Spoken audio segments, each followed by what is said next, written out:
विद्यार्थियों, आज हम अधिगम के लिए आकलन के बारे में पढ़ रहे हैं। विषय है अधिगम के लिए आकलन। इसकी पहली इकाई है मापन, मूल्यांकन एवं आकलन निर्धारण। यह जो टॉपिक है, जो बुक है, बीएड सेकंड ईयर शिक्षा शास्त्र सेकंड ईयर वालों के लिए है। जो बीएड सेकंड ईयर शिक्षा शास्त्र सेकंड ईयर के जो विद्यार्थी हैं उनका टॉपिक है ये मापन।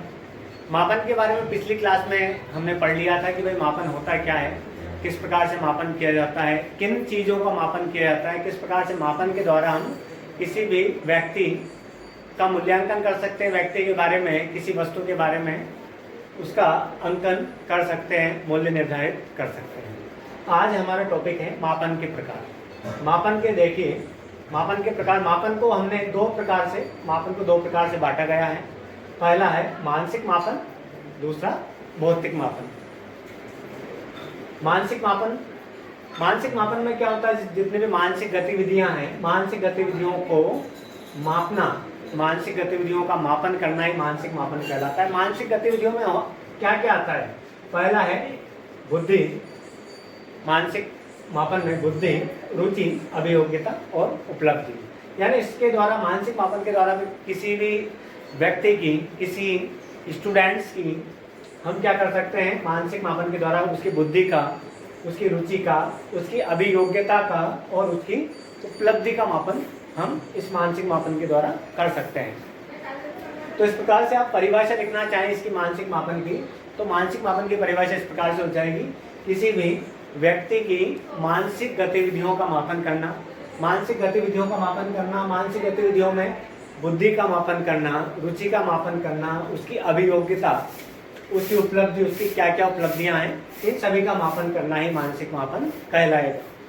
दूसरा है इसी में आपका मापन में भौतिक मापन। भौतिक मापन है भौतिक जो चीज़ें हमें दिखाई दे रही हैं, भौतिक जो वातावरण में जो चीज़ें हमें दिखाई दे रही हैं उनका मापन करना, भौतिक रूप से मापन करना। जैसे भौतिक में क्या क्या आ जाएगा, जैसे लंबाई है, किसी व्यक्ति की लंबाई हो सकती है, किसी वस्तु की लंबाई हो सकती है, किसी क्षेत्र की लंबाई हो सकती है।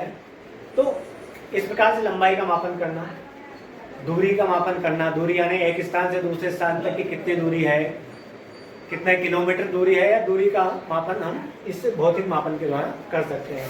ऊंचाई है, किसी वस्तु की ऊंचाई पता लगाना है, किसी पर्वत की ऊंचाई पता लगा सकते हैं, किसी इमारत की ऊंचाई का पता लगाना है हमें, तो यह सारा अपना भौतिक मापन में आएगा। तो इस प्रकार से हम भौतिक मापन की परिभाषा भी हम इस प्रकार से किसी भी भौतिक पदार्थ, भौतिक वस्तु, भौतिक स्थान, लंबाई, स्थान की लंबाई, दूरी, ऊंचाई का पता लगाना, ये ऊंचाई को मापना भौतिक मापन कहलाता है।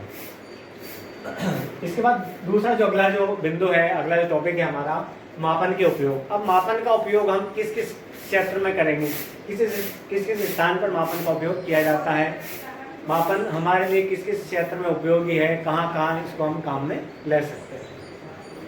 पहला है इसका बिंदु आपका चयन में मापन। चयन में किस प्रकार से मापन कर सकते हैं आप, इसके जिस पॉइंट के अनुसार इसकी परिभाषाएं आप बना सकते हैं। चयन में किसी भी परीक्षा में, परीक्षा के द्वारा कोई भी परीक्षा का आयोजन करवाते हैं विभिन्न प्रकार के आयोग, तो परीक्षा के द्वारा जो रिक्रूटमेंट होती है, परीक्षा एग्जाम करवाते हैं, एग्जाम के द्वारा किसी भी व्यक्ति का चयन करना, विद्यार्थियों का चयन करना। जैसे बहुत से विद्यालय होते हैं, विद्यालयों में विद्यार्थियों का चयन परीक्षा के माध्यम से होता है। उनकी परीक्षा ली जाती है, योग्यता की परीक्षा ली जाती है, परीक्षा के माध्यम से उनका चयन कर लिया जाता है, उनको क्लासेज में एडमिशन दे दिया जाता है। दूसरा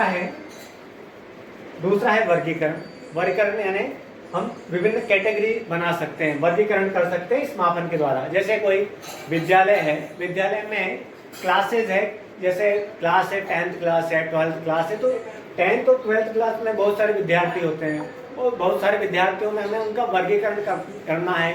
वर्गीकरण करने के लिए हम क्या करते हैं, विद्यालय स्टाफ क्या करता है, उनका वर्गीकरण इस प्रकार से करता है, उनका वर्ग बना दिए जाते हैं, section A, section B, section C, section D. तो इस प्रकार से हम वर्ग के अनुसार उनमें उनको डिवाइडेशन कर देते हैं। वर्गों में क्या किया जाता है, उनकी योग्यता के अनुसार। जैसे ए जो सेक्शन जो ए है, उसमें जो उत्कृष्ट योग्यता वाले बच्चे हैं, जो इंटेलिजेंट बच्चे हैं, उनको उससे कम योग्यता वाले बच्चों को बी में, उससे कम योग्यता वाले बच्चों को सी में, और उनसे भी कम योग्यता वाले बच्चों को डी में। इससे क्या होता है, वर्गीकरण करने से क्या होता है, हम उस क्लास को उसी प्रकार से पढ़ा सकते हैं कि भाई किनको अच्छे डीपली पढ़ाने की आवश्यकता है, किनको अच्छे तरह से ज़्यादा हमें अच्छे से समझाना पड़ेगा। जैसे ग्रुप डी वाले बच्चे, तो उनको हमें विस्तार से समझाना पड़ेगा जब जाके उनको अच्छे से समझ में आएगा। किनके साथ, किन बच्चों के साथ, किन विद्यार्थियों के साथ हमें ज़्यादा मेहनत करनी है, तो ये सारा इसमें वर्गीकरण के द्वारा मापन किया जा सकता है। तीसरा आपने देखा है तुलना एवं भविष्यवाणी। किसी भी दो व्यक्तियों के मध्य तुलना करनी है, किसी दो वस्तुओं के मध्य तुलना करनी है, तो उसका मापन के द्वारा हम उसकी तुलना कर सकते हैं। जैसे कोई दो विद्यार्थी हैं विद्यालय में, महाविद्यालय में, उनकी तुलना करनी है, उनके बारे में उनका मापन करना है, उनकी तुलना करनी है कि भाई इन दोनों में से कौन इंटेलिजेंट है, कौन अधिक बुद्धिमान है। तो इस बुद्धिमत्ता का मापन हम मापन के द्वारा ही उसका बुद्धिमान होना, उसका पता हम लगा सकते हैं। उसके बारे में भविष्यवाणी की जा सकती है कि भाई ये जो विद्यार्थी है, यह विद्यालय में इस वर्ष किस प्रकार की कौन सी रैंक लाएगा, फर्स्ट रैंक लाएगा, सेकंड रैंक लाएगा, तो वह हम मापन के द्वारा उसका एग्जाम करवा कर ले सकते हैं, पता लगा सकते हैं। उसके बारे में हम भविष्यवाणी भी कर सकते हैं कि भाई इस वर्ष यह जो विद्यार्थी, ये क्या रहेगा, हमारे विद्यालय का टॉपर रहेगा, विद्यालय को टॉप करेगा, कक्षा को टॉप करेगा। ये भविष्यवाणी हम उसके बारे में कर सकते हैं। अगला जो चौथा बिंदु है मापन का उपयोग यहाँ किया जा सकता है, निदान। इसका इंग्लिश में आप डायग्नोसिस के नाम से जान सकते हैं। यह अधिकतर आपको चिकित्सा क्षेत्र में देखने को मिलने वाला शब्द है।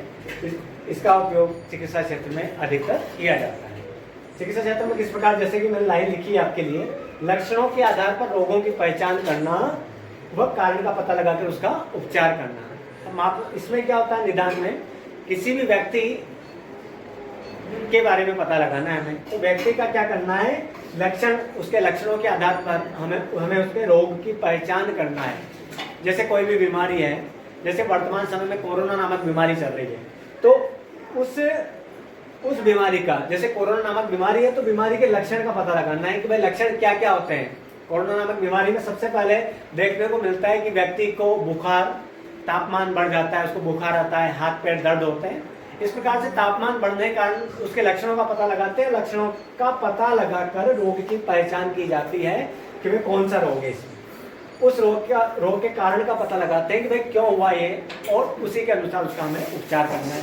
कोई सी भी बीमारी हो, वो चाहे कोई सी भी बीमारी हो सकती है, तो उसका उपचार हम इस प्रकार से कर सकते हैं, उपचार करते हैं, निदान हम कर सकते हैं। इसी प्रकार से शिक्षा के क्षेत्र में यदि हम इसे ले लें, तो विद्यार्थी के बारे में हमें बताना है कि भाई विद्यार्थी की योग्यता के बारे में पता लगाना है। विद्यार्थी सीख क्यों नहीं पा रहा है, सीखने के बारे में कि भाई उसको सीख क्यों नहीं पा रहा है, उसके सीखने के पीछे जो कारण है उसका पता लगाना है। कारण लगाकर उसका निदान कर सकते हैं हम कि भाई उसकी सीखने में उसकी क्या कमजोरियां हैं, पारिवारिक वातावरण नहीं मिल पा रहा है, उसे पारिवारिक वातावरण नहीं मिल पा रहा है, या घर पर उसे शैक्षणिक वातावरण नहीं मिल पा रहा है, जिसके कारण वह सीख नहीं पा रहा है, विद्यालय में वह ग्रोथ नहीं पा रहा है, कक्षा में वह प्रगति नहीं कर पा रहा है। इसका पता हम निदान के द्वारा हम लगा सकते हैं। इस प्रकार से पांचवा पॉइंट है आपका शोध। तो शोध यानी रिसर्च में, यानी शिक्षा मनोविज्ञान में हम क्या कर सकते हैं, विभिन्न प्रकार के शोध इस मापन के द्वारा कर सकते हैं। शोधों में भी क्या करते हैं, जितने भी शोध किए जाते हैं विभिन्न प्रकार के, उनमें जितने भी रिसर्च की जाती है, उनमें भी मापन का उपयोग किया जाता है। मापन के द्वारा उस विषय को डिस्क्राइब कर दिया जाता है।